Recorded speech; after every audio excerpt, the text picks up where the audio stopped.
Om Sahana Vavatu Sahano Bhunaktu Sahaviryan Karavavahai Tejasvinavadhitamastu ma vidvishavahai.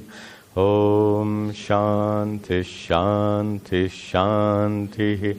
Narayanam Namaskritya Naram Chaiva Narottamam Devim Saraswatim Chaiva Tato Jayamudirayet.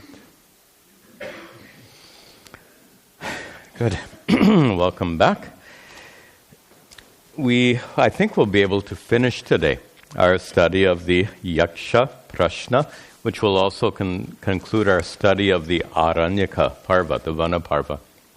We'll see at the end of the class how far we get.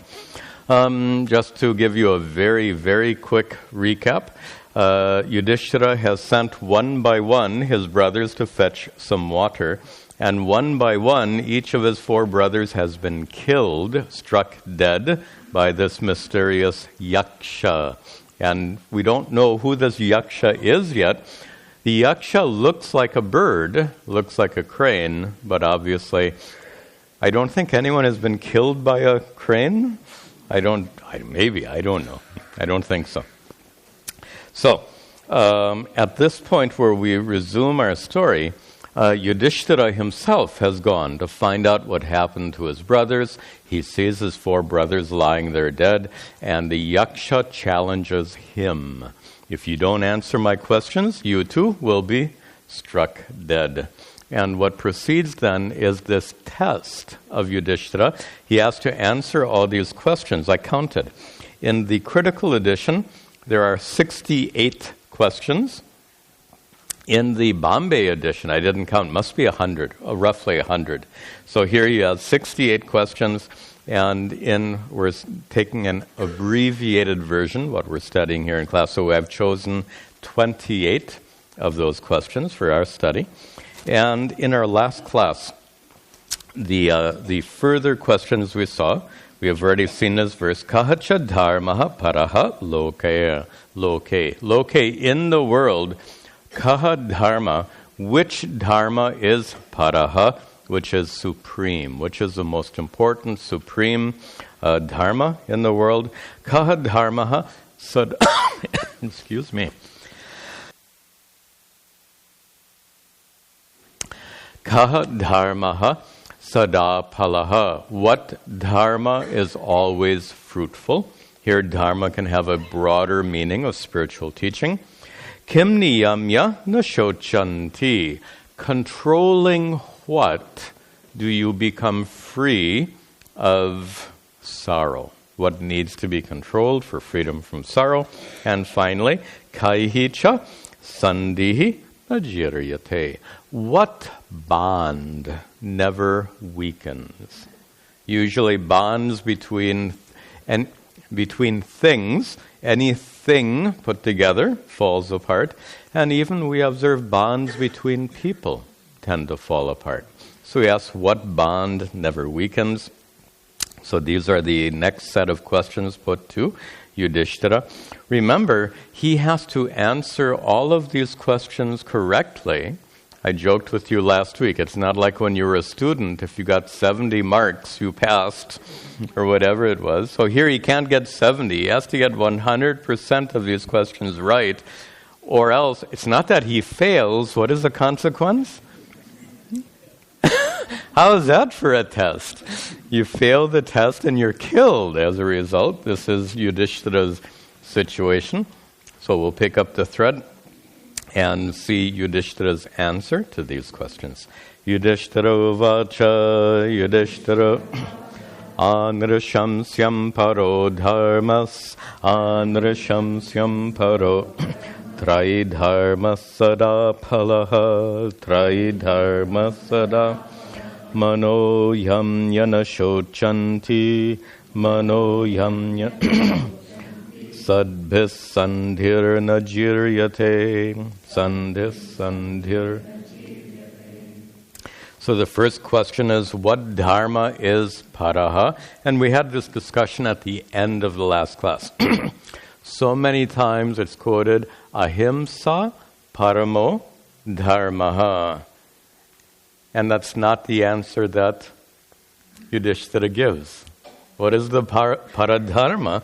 And he, interestingly, gives this answer, anrashamsyam, which means compassion, like daya means compassion. He says, anrashamsyam parodharmaha is the supreme principle of dharma. And please note, he doesn't get killed, meaning it must be the right answer. How do we know it's the right answer? He's still alive. Now, let me just very quickly pick up the thread from our last week's conversation. Is it so that the Mahabharata is contradicting itself, saying in one place, ahimsa is the para, the supreme, or the primary principle of ethics is ahimsa, non-injury, or does the Mahabharata contradict itself by saying here, anrashamsyam, compassion and kindness is the paradharma. And as I suggested in the last class, the Mahabharata is not contradicting itself. These are two expressions for the same thing, two sides of one coin. Ahimsa is the negative side of the coin, tells you what you should not do. You should not hurt. But there must be a positive side of the coin. Ahimsa says what you shouldn't do. Well, what is it in a positive sense? What is it that you should do? So ahimsa, what you shouldn't do, don't cause any harm.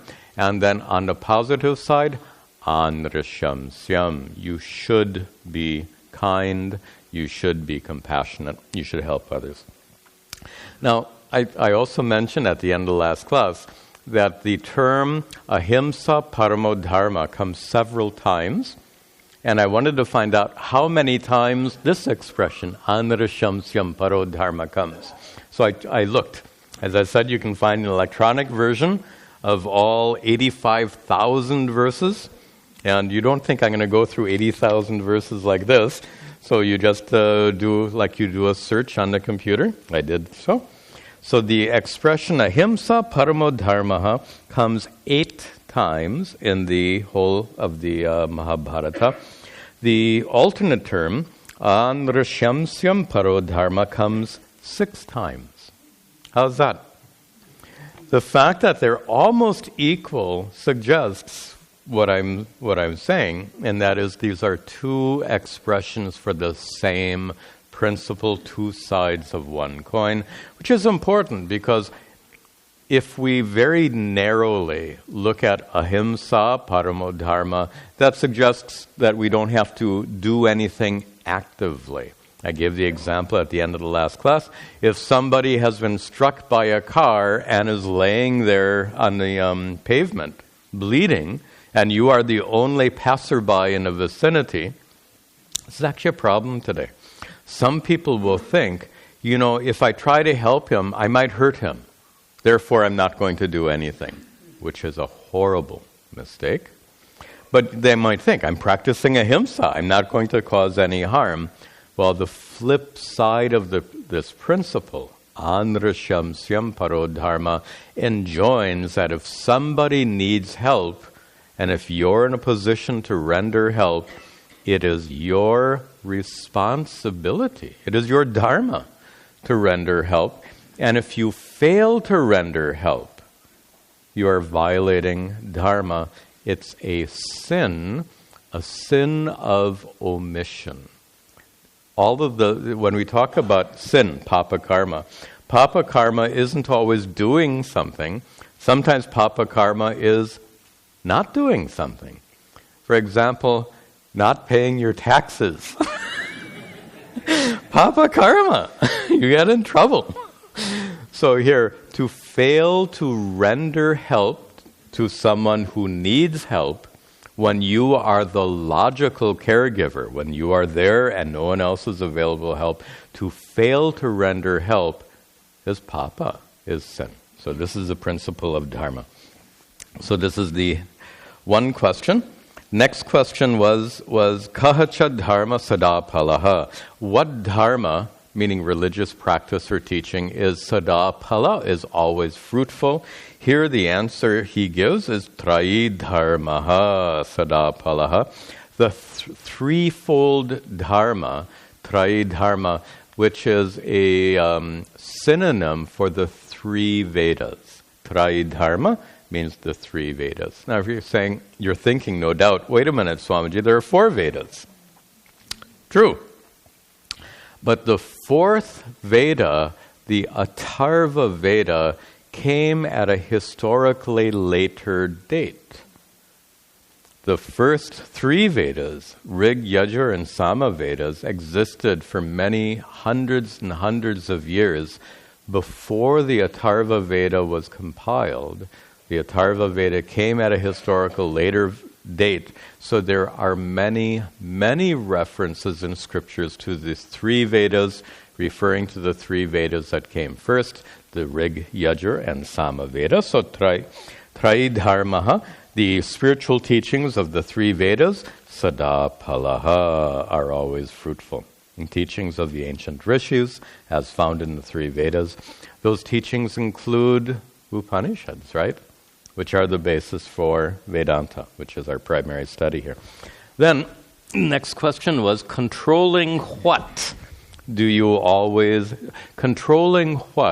does one become free from sorrow? Nashochanti. And the answer he gives, manas yamya nashochanti. Nashochanti, they do not grieve when manas yamya, when the mind is controlled. And what an obvious but profound observation. How can we live a happy, content life if your mind is your own enemy? And that happens too often, doesn't it? When our own minds sabotage us. We are sabotaged by our minds when we make wrong decisions, when we do things impulsively. Have you ever been in an argument and said something you later regretted? Of course. So these are cases where we are sabotaged by our own minds become an enemy. Other enemies you can get away from. What about your mind? So you had better learn to control that mind. When that mind is well controlled, it becomes your best friend because it always supports you, always helps you. Manas yamya, when the mind is controlled, nashochanti, they become free from grief. And finally, the last question was, what bond? Or we could say a bond with whom? What kind of bond? Najiryate, never weakens. And it's a tricky question. In fact, all of these questions are like trick questions. The most obvious answer to the question is wrong. So if you ask, what amongst bonds between people, which bonds never weakened? The usual answer to that is bonds of family. Oh yeah? They never weaken? I don't know any family that is perfect. There is no such thing as a perfect family. In a perfect family, those bonds won't weaken. If your family is perfect, we salute you. We also question your honesty. Sorry, not honesty, but we question your understanding of your family. So, the obvious answer is incorrect. It's not family bonds that are strong, but he gives a brilliant answer here. Sadbihi sandhihi. The sandhi, the connection, the bond, that najiryate, that never weakens, is a bond with sadbihi, with the sat, with good people. Sadbihi sandhihi, bonds with good people, good-hearted people, and especially people on a spiritual path, like your fellow students. These are the bonds that never weaken because, more than anything, life is a journey of spiritual growth. This is the perspective of the Mahabharata and our scriptures. Life is a journey of spiritual growth. You start off that journey in your birth family, but the members of your birth family may or may not accompany you on this journey of spiritual growth. Some may not. On the other hand, sadbihi, those who are inclined to a life of spiritual growth, when you become connected to them and you are mutually going on this path of spiritual growth, this lifelong path of spiritual growth, those remain your good companions. Those bonds don't weaken. We talk so much about the importance of satsanga. In the word satsanga, that word sangha, in fact, sangha like sandhi, has a similar meaning, connection. And here, sat is the same meaning in both sentences, in both expressions. Sat means good people. So satsanga means association with good people. So much emphasis on satsanga in this tradition because it's essential. If the path of spiritual growth is a lifelong path, we're in for the long run, we better have some support and companionship on that path. That's the value of satsanga. So here, Yudhishthira gives the best answer. He says, sadbihi sandihi najiriyate. The bond that you develop with good people, literally good people, but specifically with fellow spiritual seekers. Those bonds, najiriyate, never weakened. And we come now to the last set of questions. Every verse has 4 questions. So we come now to the last group of 4 questions. Yaksha vacha, kim nu hitva priyo bhavati, kim nu hitva priyo, kim nu hitva na shochati, kim nu hitva artavan bhavati, kim nu hitva artavan. Kim nu hitva sukhi bhavet, kim nu hitva. You see the word hitva coming again and again. Having given up, hitva, having given up, having renounced. So the verse is about renunciation in a manner of speaking, but a kind of renunciation that leads to a particular benefit. Let's see his questions. So he says, Kim nu hitva, renouncing what? Giving up what? Priyaha bhavati, does one become loved? What an interesting question. Giving up what? Does one become loved? Tricky question.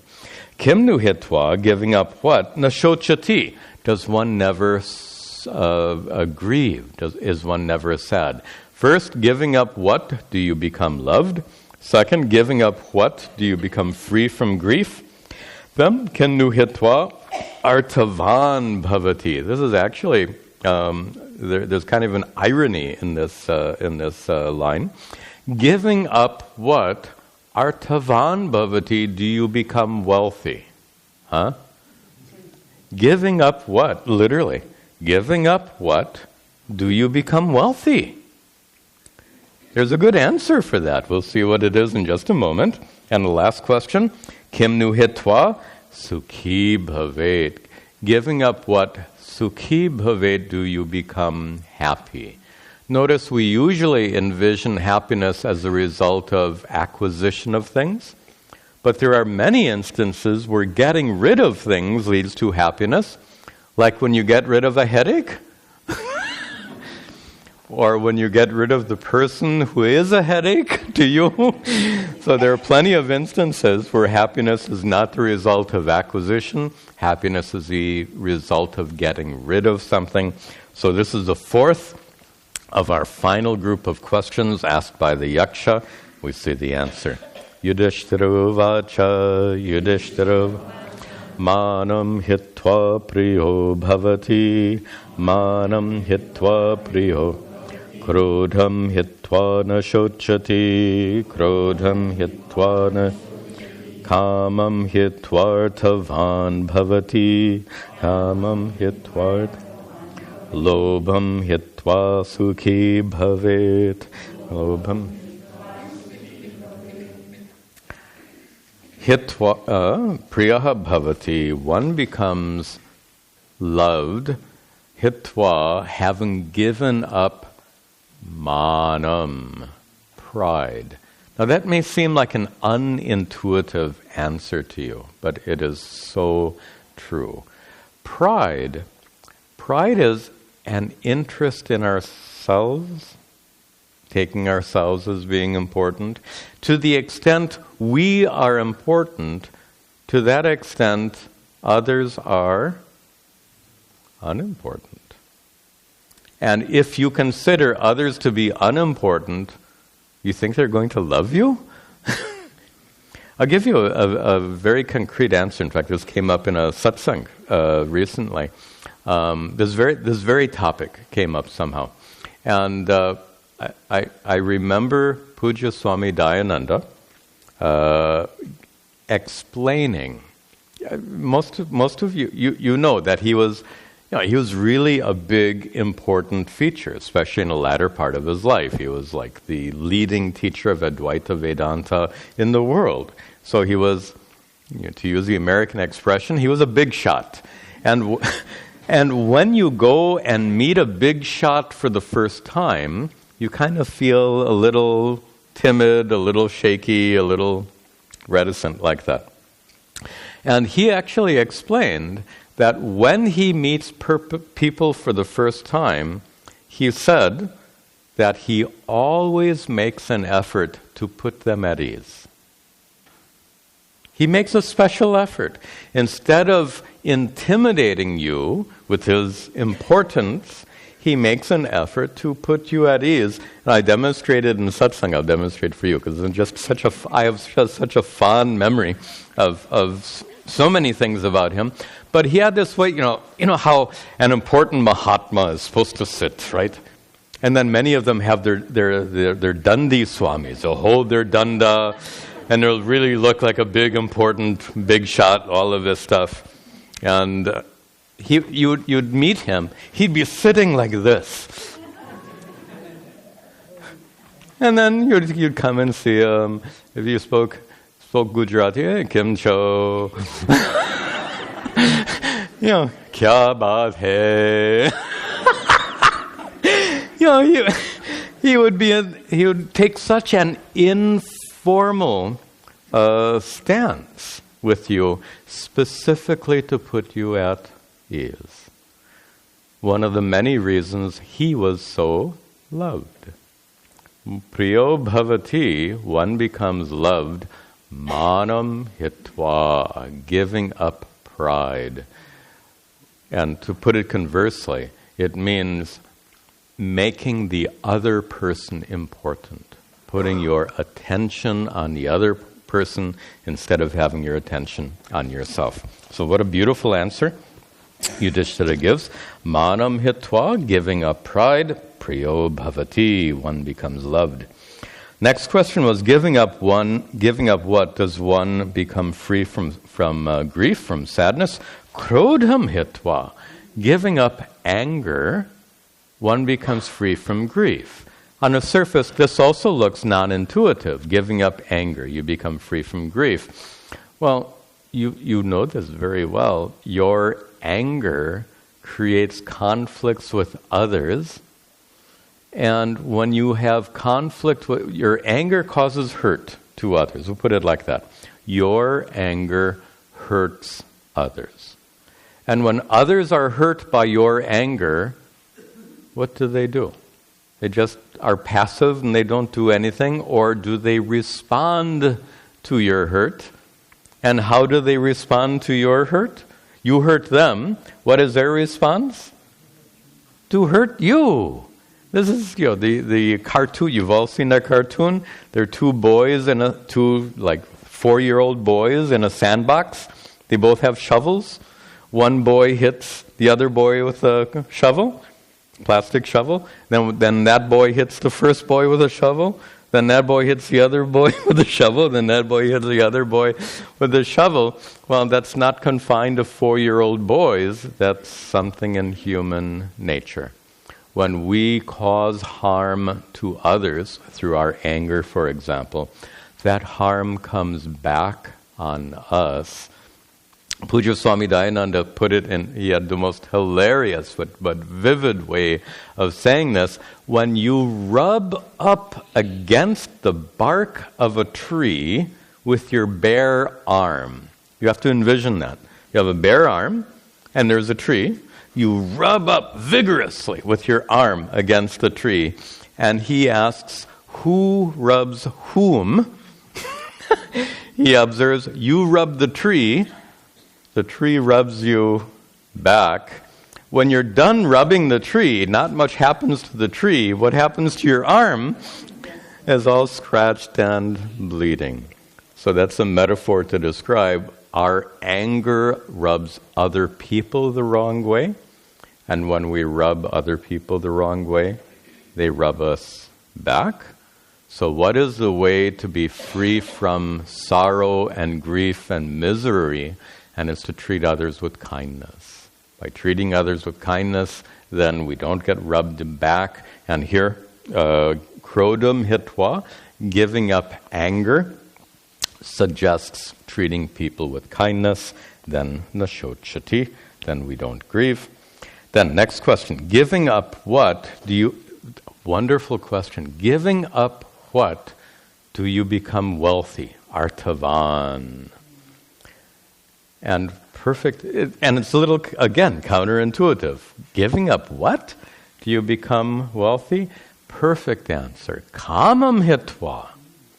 Giving up desire, you become wealthy. So to understand that answer, we have to ask the question, what does it really mean to be wealthy? And what is true wealth? And if we define true wealth as that which is of ultimate value in life, that which is true wealth is not merely money, right? Because you can have a lot of money and really be miserable. So money cannot be the true wealth of life. Anyone who thinks about it at all will come up with more or less the same answer. The true wealth of life, we have a beautiful word in English for it. It's called contentment. Contentment is the true wealth of life. If you have $1 million, but your old schoolmate has $10 million, then with your measly $1 million, you're going to be discontent. And of course, your schoolmate with $10 million is looking at the other fellow who has $100 million. And he is also discontent. He's also not happy. So you know this too well. The real happiness in life is not the real wealth of life. The value of life is not found through money and material acquisition. You know this too well. The real wealth of life is finding contentment. How do you get contentment? Notice the words. Contentment implies absence of unfulfilled desires, does it not? Isn't that how would you define contentment? How else can you define contentment except in that way? Contentment is the absence of unfulfilled desires. So, kamam hitva, giving up desires, becoming free from desires. What does he say? He says, artavan bhavati. You become wealthy in the sense that you gain what is truly valuable in life. What is truly valuable is contentment. Of course, artam hitva, giving up kama, desire. Please tell me, how do you do that? Not so easy, is it? In fact, it's not something you can do willfully. You cannot willfully give up a desire. You cannot say, oh, I'm going to stop desiring that. You've heard me give the example again and again. Somebody who loves tea, who decides to give up drinking tea because they want to give up their desires, so they stop drinking tea, fine. Have they given up the desire for tea? Ironically, when they were drinking tea, they only thought about tea at tea time. 7 o'clock in the morning, 4 o'clock in the afternoon, whatever is their tea time. But now that they've given up their tea, when do they think about tea? All right. So that just illustrates the difficulty of giving up desire, which is why we have the teachings of Vedanta, which give us the solution to the problem of desire. And just to put it in one short sentence, the solution to the problem of desire is to discover your innate fullness and perfection. The true nature of yourself as Satchidananda Atma, that's the ultimate solution to the problem of desire. So that is hinted at in this line, kamam hitva, giving up desires, meaning what? Discovering your true nature as full and complete, ultimately. Then, artavan bhavati, then you become wealthy in the sense that you discover that which is of ultimate value of life, in life. And now we finally come to the very last of the questions. Lob, and the question was, giving up what? Sukhi bhavet, giving up what do you become happy? Related to the prior question. Lobham hitva, sukhi bhavet. Giving up lobha. Lobha means greed, but in a more general sense it includes desire. So, same vein as a prior question. How do you become happy? You become happy in the absence of desire, but then how do you become free from desires? That's the key. The presence of desire makes you feel discontent. The absence of desires brings contentment. That's our definition. Contentment is the absence of unfulfilled desires. How do you become free from unfulfilled desires? Before we finish, let's be very clear about what isn't the solution. If you have 10 unfulfilled desires, because of which you're not content, then what should you do? Wait a minute. If you have 10 unfulfilled desires and you're thinking, hey, all I have to do is fulfill those 10 desires and then I'll be content, except you all know too well, by the time you have finished fulfilling 5 of those 10 unfulfilled desires, another 5 or 10 have arisen. So it is absolutely fruitless to think if we're going to fulfill all our desires and gain contentment. It's just naive. So anyway, the solution to becoming content and happy in life is indeed becoming free from desires, but not by fulfilling them, as I said, through the teachings of Vedanta, discovering that even in the presence of hundreds and thousands of unfulfilled desires, you are still full and complete and utterly unaffected by those unfulfilled desires. That's the message of the ancient rishis. That is a truth to be discovered. This is not a belief system. That's a fact about yourself that needs to be discovered. You need to discover how you can be absolutely okay and unaffected even by hundreds and thousands of unfulfilled desires. That's what the teachings of Vedanta are all about. Okay, we have now concluded the questions put to Yudhishthira by Yaksha. So do you think Yudhishthira passed the test? If he didn't pass the test, what is the consequence? Yaksha will kill him. So let's see what happens. Yakshuvacha, Yakshuva. Vyakhyata me tvaya prashna, vyakhyata me tvaya yatha tatyam parantapa, yatha tatyam param tasmata vaiko bhratrnam, tasmata raiko bhatrn yamitchasi sajivatu, yamitchasi sajivatu. Me prashnaha, my questions, vyakyataha tvaya, have been answered by you. All of my questions have been answered by you.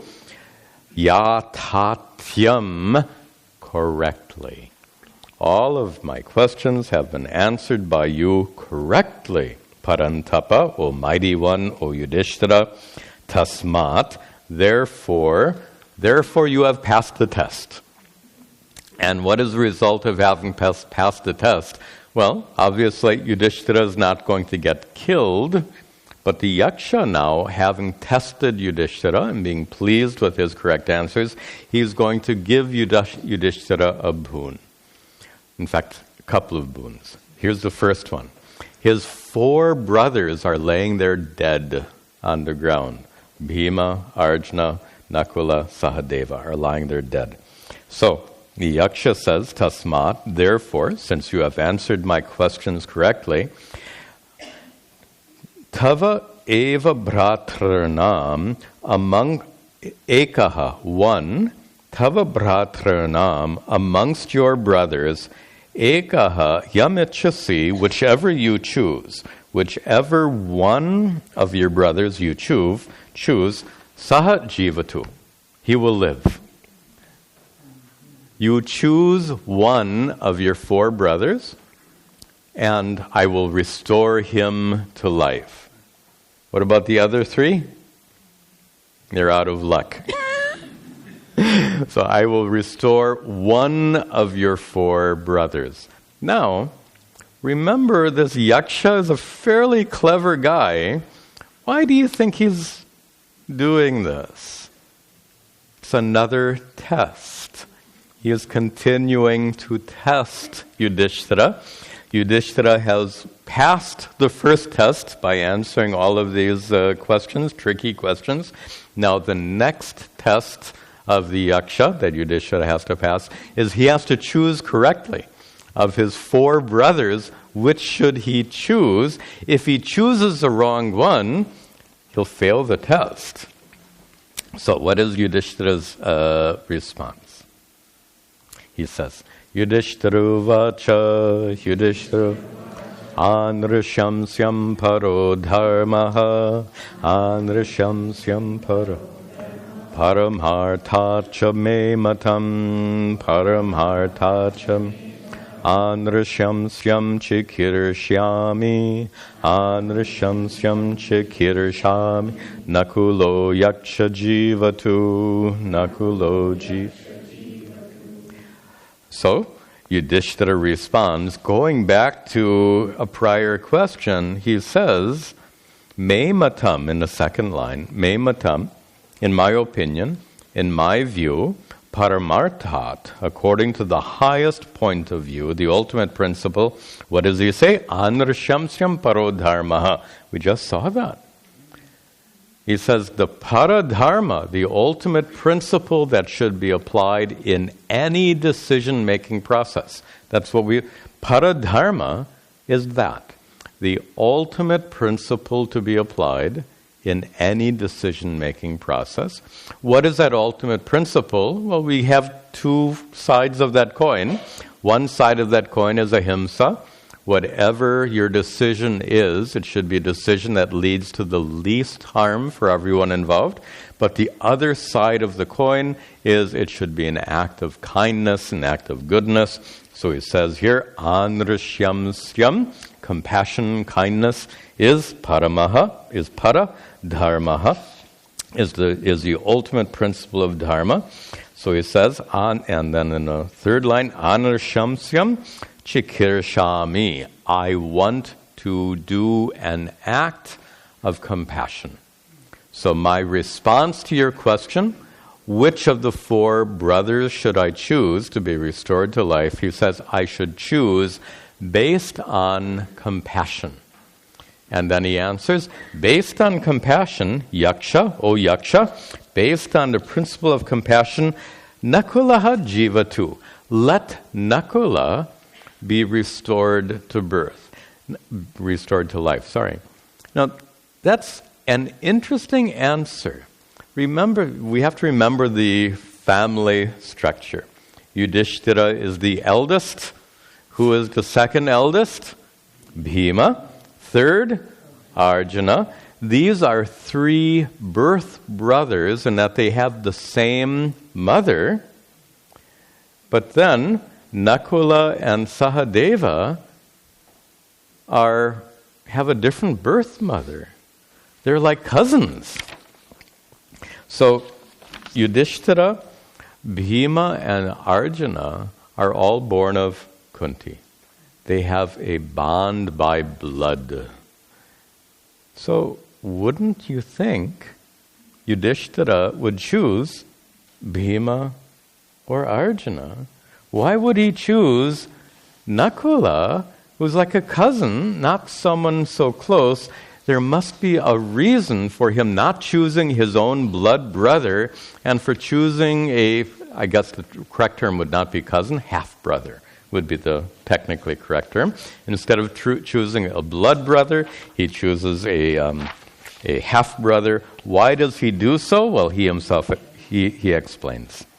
Yatha kunti tata madri, yatha kunti yatha Vishesho nasti me tayoho, Vishesho nasti me Matrabhyam samamichami, Matrabhyam samam Nakulo yaksha jivatu, Nakulo yaksha jiv. So Kunti is his mother, Madri is Nakula's mother.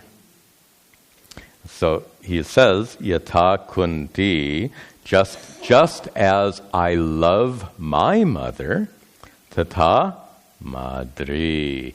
In the same way I have love for Madri. It'd be like an aunt, I suppose. You're just trying to understand the family relationships.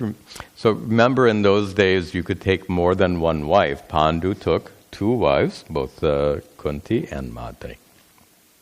So he says that Madri deserves the same love and respect as his own birth mother Kunti. He says, Visheshaha nasti me tayoho. Me, for me, tayoho, between the 2, Kunti and Madri, Visheshaha nasti, I make no distinction. I make no distinction between Kunti and Madri. It says, Matrabhyaha samam ichami. I want to treat Matrabhyam, both of those mothers, I want to treat them equally. Now, to treat them equally means what? Now, notice he has to make a decision, one or the other. He can't say, I want half of Kunti's son brought to life and half of Madri's son. You can't make half and half. He has to choose one or another. So here's how he's applying this principle of anrishyamsyam, of compassion. He's applying it in this way. By setting aside his own agenda. That's a word, an expression that Pujya Swami Tadatmananda loved to use. Yudhishthira knew that his own attachment and fondness for his blood brothers could bias his thinking. Naturally, we are all influenced by our emotions, especially by our attachments. And Yudhishthira recognizes that possibility, that tendency. So he chooses very deliberately to set aside his own attachment to his brothers Bhima and Arjuna, Having set that attachment aside, having set aside his own agenda, as Pujya Swamiji liked to say, then it became obvious he should choose a son of Madri and not a son of Kunti. Then the question becomes which one? Nakula and Sahadeva. Well, it turns out that even though they're twins, even if mother gives birth to twins, they're not born at the same time, right? So there's an elder twin and a younger twin. And the tradition is that the eldest is somehow more favored. So Nakula is the eldest of the two twins. That's why he arrives at the decision and says, Nakula Yaksha Jivatu, let Nakula, the eldest son of Madri, let her live. Do you think he passed the test? Yakshu Vacha Yakshu Yasya tertat cha kama cha Yasya tertat cha kama Anrishyam syam param matam Anrishyam syam param Tasmate bhratara sarve Tasmate bhratara sar Jivantu bharatar shabha Jivantu bharatar. So, yasyate, for you, Yudhishthira, artat kama cha param, what paramatam you consider artat and kamat param, you consider what is better than kama and artha. He's making a reference to these purusharthas, dharma, artha, kama, and moksha. Set moksha aside. So amongst dharma, artha, and kama, which is most important, and so he says, you consider dharma more important than artha and kama. Remembering kama is a fulfillment of worldly desires. Artha means the accumulation of wealth for the sake of those worldly desires. But he says, for you, Yudhishthira, paramatam, what you consider more important is dharma. Which dharma? Anrishyamsyam. You consider compassion to be the highest dharma, and therefore more important than kama and artha. And therefore, Yudhishthira, you have passed the next test. Tasmat, therefore, having passed this next test, te sarve bhrataraha, all of your brothers, jivantu. Let them all live. Let them all be restored to life. Bharatar Shobha. So you see, it was a test. The Yaksha didn't want to merely restore one of the four brothers to life, but rather the Yaksha wanted to test Yudhishthira one more time. Now we have to find out, why is this Yaksha so intent on testing Yudhishthira? So in the last part of this, I think we'll be able to see the whole thing, and there's not much left. We want to find out, who is this Yaksha? What is his true identity? And why is he so intent on testing Yudhishthira? So let's find out. Yudhishthira vacha, Yudhishthira sarasye kena padena, sarasye kena tishtantam aparajatam, tishtantam aparajatam. Prachami ko bhavan devo, prachami ko bhavan. Name yaksho mato bhavan, name yaksho mato.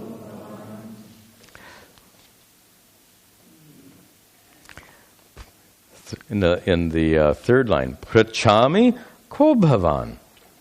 Prachami, I ask. Ko bhavan, who are you? I ask, who are you? He says, going back now to the top, Sarasi, in this lake, ekena padena tishtantam, tishtantam, standing on eka pada. Most of you can figure that out. Standing on one leg. How do cranes stand? You've seen they tuck one leg underneath their body, and they stand on one leg. I wonder why. I have no idea. Anyway, that's what they do. So he says, standing on one lake in this pond, aparajitam, unconquered.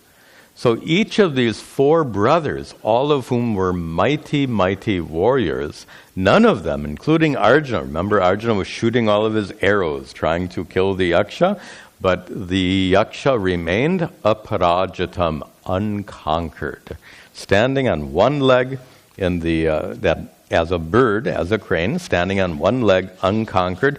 Prachami ko bhavan, I ask, who are you? Ko devaha, what god are you? You can't possibly be, first of all, he said before, you can't possibly be a bird, because birds can't kill my brothers. So he says, who are you then? Then he said, I'm a yaksha. And now he's even wondering, are you a yaksha? He says, Ko devaha, what god are you? Na me yaksho mato bhavan. He says, me mataha, in my opinion, bhavan, you, na yakshaha. You are not a yaksha.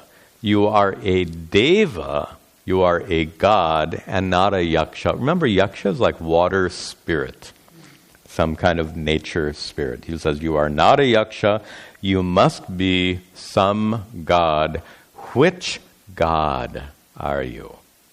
Yudhishthira got it right. It's not a yaksha. It's a deity, a manifestation of Ishvara, the god of the cosmos. So which god are you? Yakshuvacha, Yakshuva, aham te janakastata, aham te janakas, dharmo mriduparakrama, dharmo mridupara, tvam didrikshura nuprapto, tvam didrikshura nuprapto. Vidhi mam bharatarshabha, vidhi mam bharatarshabha. In the second line, the Yaksha addresses Yudhishthira with this very beautiful expression, Mridu parakramaha. Parakrama is one who conquers. Mridu means softness. Mridu parakrama is one who conquers, one who becomes victorious by means of softness. One who conquers, one who becomes victorious, not through might, but through anrishyamsyam, through compassion, through what do they say? To conquer them with your kindness. Nice expression. And Yudhishthira is addressed as one who can conquer others through his kindness. And finally, the Yaksha reveals his true nature. This is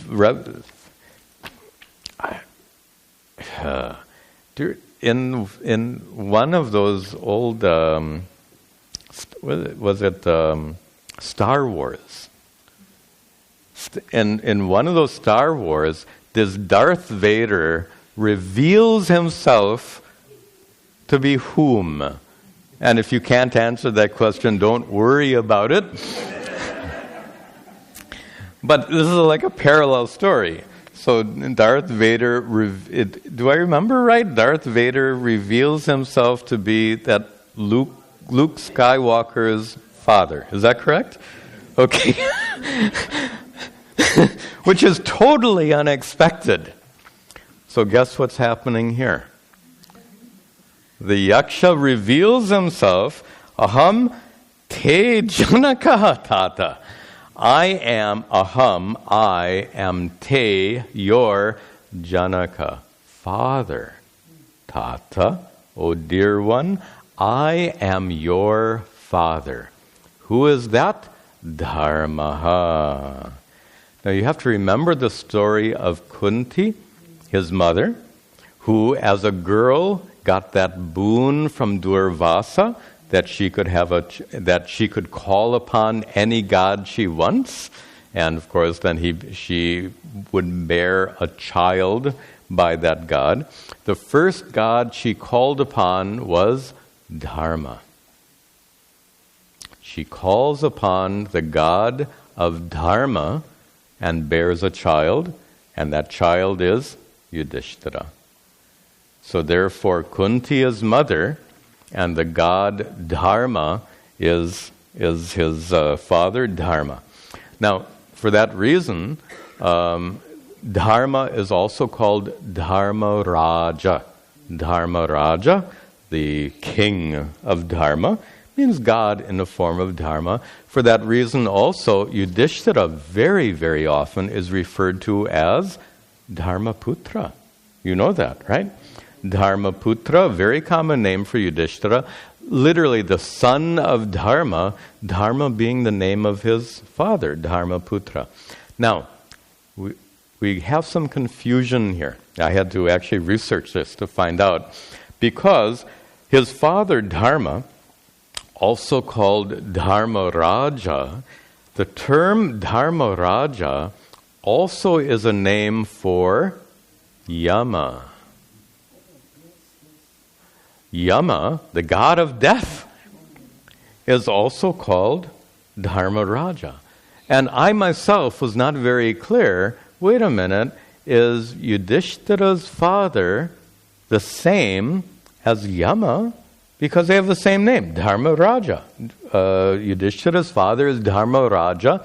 A name for Yama is Dharma Raja. So there's a big, thick book, about 4 inches thick, called Encyclopedia of the Puranas, or something like that. Puranic Encyclopedia is the name of it, by a great scholar. I wrote down his name. You can look if you want to find out. His name is Vetam Mani. He's a great scholar who had the time and patience to go through 18 Mahapuranas and the Mahabharata and the Ramayana and understand all the characters talked about. He did this incredibly detailed analysis. It must have taken him not years, decades it must have taken him. Anyway, according to his analysis, Dharma, the father of Yudhishthira, is absolutely not Yama, the god of death, and he traced the confusion. By the way, there are many people who make that connection. Many, many people. I've heard it said many times that Yama is the father of Yudhishthira, but he refutes it in great detail. You can go find that book if you want and find out. And he traced the origin. There's a list of names of Yama, and in that list of names for Yama, the name Dharma Raja comes, but it only comes as a name. It's a different person. So the history and events associated with Dharma Raja, the father of Dharma, that history, that person is different from the god we call Yama. So they're not the same. So Aham te janakaha dharmaha. I am your father, the god known as Dharma or Dharma Raja. And finally, anupraptaha, I have come, tvam didrikshuhu, to test you. Literally, I have come to see you, literally, but I have come to see you in a sense of I have come to test you. Father is testing the son to find out, did I do a good job or not? So, vidhimam, understand me, Bharatarshava, O mighty one, O Yudhishthira, understand me to be your father. I have come to test you. And he gets a little poetic right now. Yasha satyam damas shaucham, yasha satyam damas shaucham. Arjavam Hrira Chapalam, Arjavam Hrira Chapalam, Danam Tapo Brahmacharyam Dharmam Ityethas Tanavo Mama Het. In the last line, Etaha Tanavaha Mama. These Etaha, these are Mama, my, Tanavaha, my sons, my offspring. So so Yudhishthira is not his only son. He has other sons and daughters of Dharma. Who are the sons and daughters of Dharma the god of righteousness. Yudhishthira is one of those sons and daughters of the god of righteousness. Others, sons and daughters of the god of righteousness, include Yashaha, fame, Satyam, truth, Damaha, self-control, Shaucham, purity, Arjavam, straightforwardness, Hrihi, modesty, Achapalam, firmness, Danam, charity, Tapas, austerity, and Brahmacharyam, chastity, Iti, thus, Etaha, these are Mama Tanavaha, these are my offspring, these are my children. Yudhishthira, you are one amongst those. What great praise. So Yudhishthira, you are one of my children amongst these great virtues. Very poetic, he says. And he's now concluding. Dharmo hamasmi bhadram te, dharmo hamasmi Jignasustvam gataha, jignasustvam anrishamsyena tushtosmi, anrishamsyena varam dasyami tena gha, varam dasyami. Once again he says, Dharmaha aham asmi. Aham asmi, I am. Dharmaha, I am the god of Dharma. Bhadram te, blessings to you, Yudhishthira. Iha agataha, in the end of the second line, Iha, here, agataha, I have come here, Twam jignasuhu, once again, to test you. Twam, you, jignasuhu, I have an interest in understanding how well you have come up. I came here to test you, and definitely he's passed the test. He says, Tushtaha asmi. I came to test you, and Tushtaha asmi, I am pleased. I am pleased how? Anrishamsyena. I am pleased with your compassion. You are an embodiment of compassion. I am pleased with you. You have passed my test. Therefore, Varam dasyami. Therefore, I'll give you one more boon. Varam, a boon, dasyami, I will give, te, unto you, anagha, O sinless one. So one more boon, in addition to all of his brothers being restored to life. So what boon will he ask? So his brothers are already alive. So what is the next boon he asks for? Yudhishtaru vacha, Yudhishtaru Varshani dvadasharanye, Varshani dvadashar, Trayodashamupastitam, Trayodasham, Tatra no nabijaniyur, Tatra no nabij, Vasato manuja kvachata, Vasato.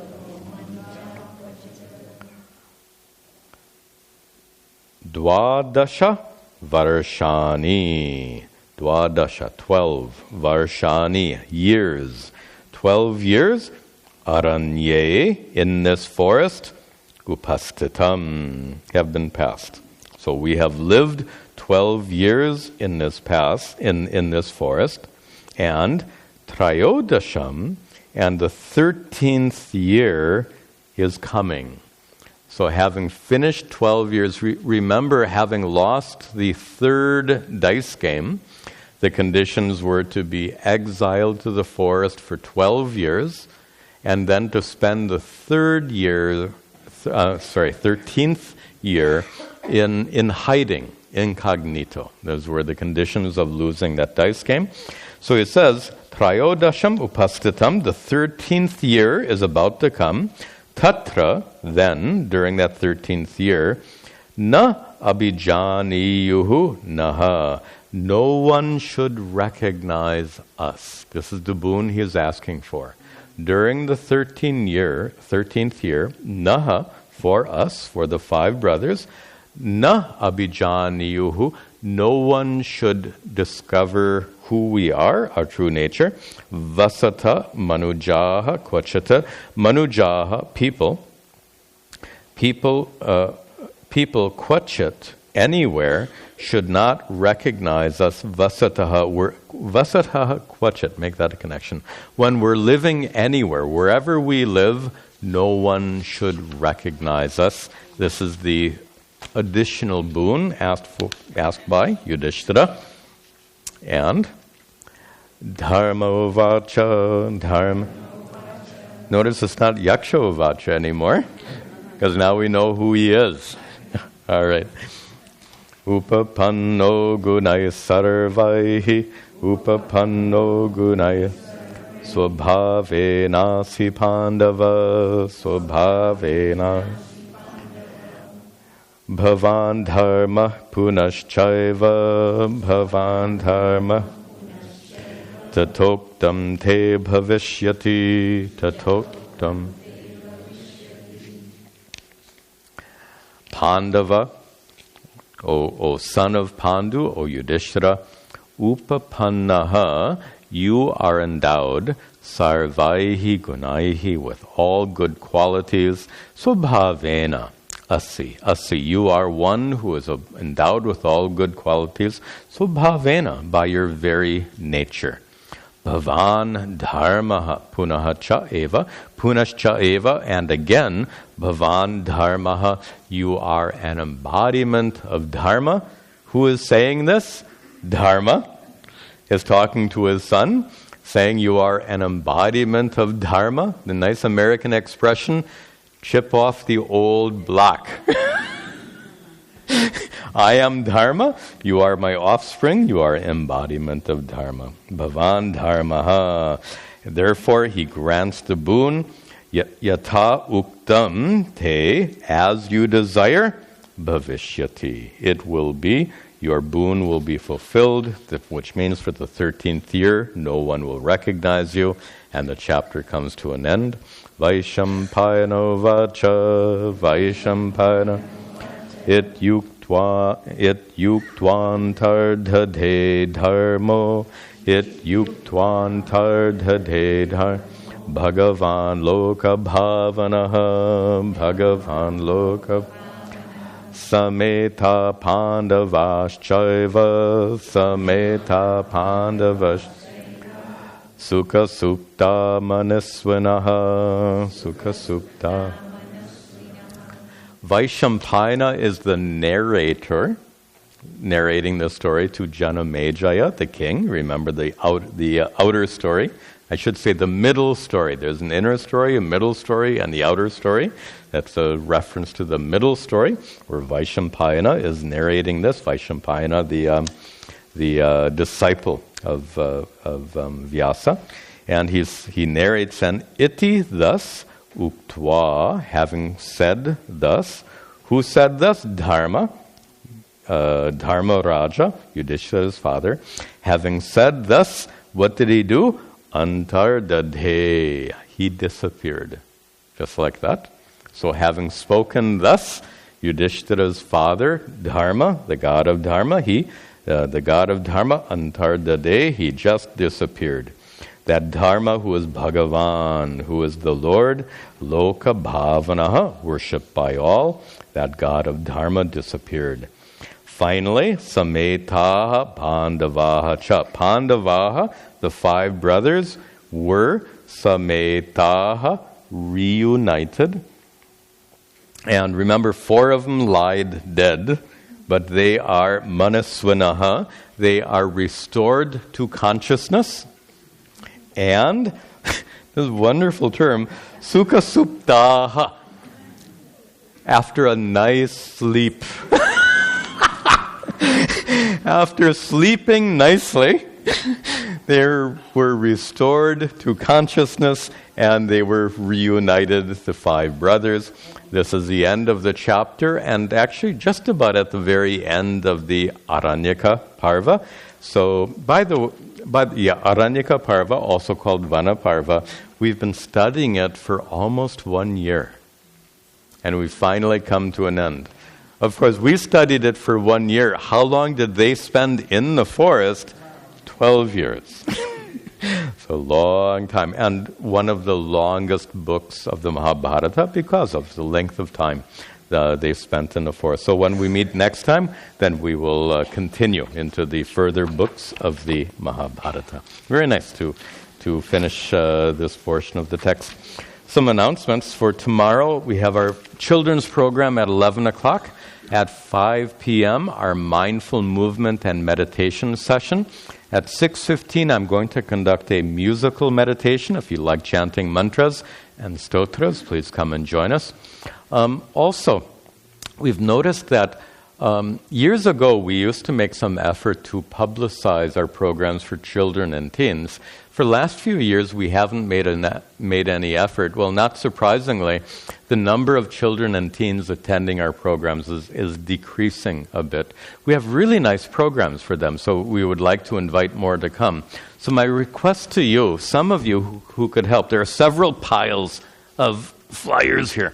If you could take, there may be 10 or so, if you take a handful of flyers, those of you who can, and distribute them to the libraries in the area, South Brunswick, East Brunswick, Franklin. We need to get these to the libraries, maybe temples, maybe Indian groceries, wherever you think people, parents of Indian children, of Hindu children would go. If you could help distribute these flyers, it says classes for Hindus, classes for children and teens in Hindu religion and culture, and just gives a simple description of our program. So if several of you could help distribute these flyers, they're up here. You can get them after the class. Library will be open after class, and we'll conclude with our prayers.